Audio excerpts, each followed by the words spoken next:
T'as une minute, on nous ment encore. On nous dit que la Côte d'Ivoire s'apprête à vivre une élection démocratique. Mais comment parler de démocratie quand les principaux opposants sont exclus? Le 8 septembre 2025, le Conseil constitutionnel a tranché. Sur la longue liste des candidats à la présidentielle, seulement 5 ont été retenus.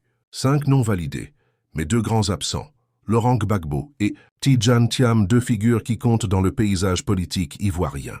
2 adversaires sérieux, écartés. Et pourquoi? Des motifs juridiques, nous dit-on.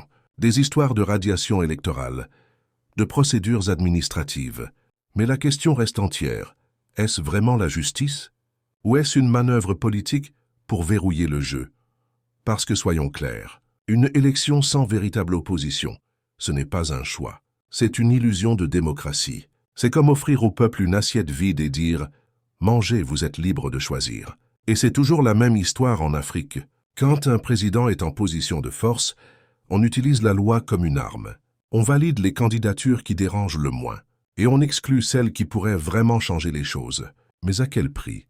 À chaque fois qu'on vole au peuple son choix, on sème la colère. À chaque fois qu'on ferme la porte de la démocratie, on ouvre celle de l'instabilité. Souvenez-vous, chaque crise électorale en Côte d'Ivoire a laissé des cicatrices profondes.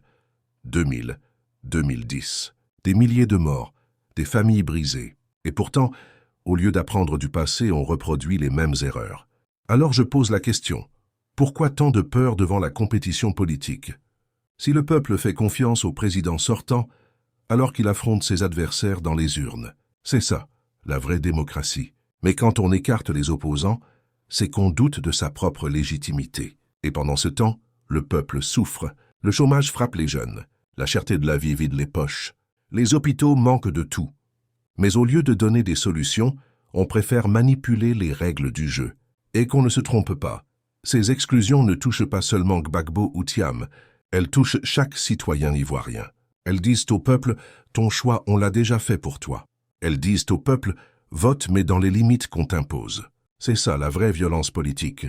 Alors, à quoi bon parler d'unité nationale si dès le départ on divise le peuple en excluant ses leaders les plus populaires? À quoi bon parler de réconciliation si l'élection elle-même est construite sur l'exclusion? L'Afrique a besoin d'élections transparentes. Pas de simulacre, pas de spectacle déjà écrit. Parce qu'un peuple à qui on vole sa voix finit toujours par chercher d'autres moyens de se faire entendre, alors qu'on arrête de nous mentir. La démocratie ne se mesure pas au nombre de discours, mais au respect du choix du peuple.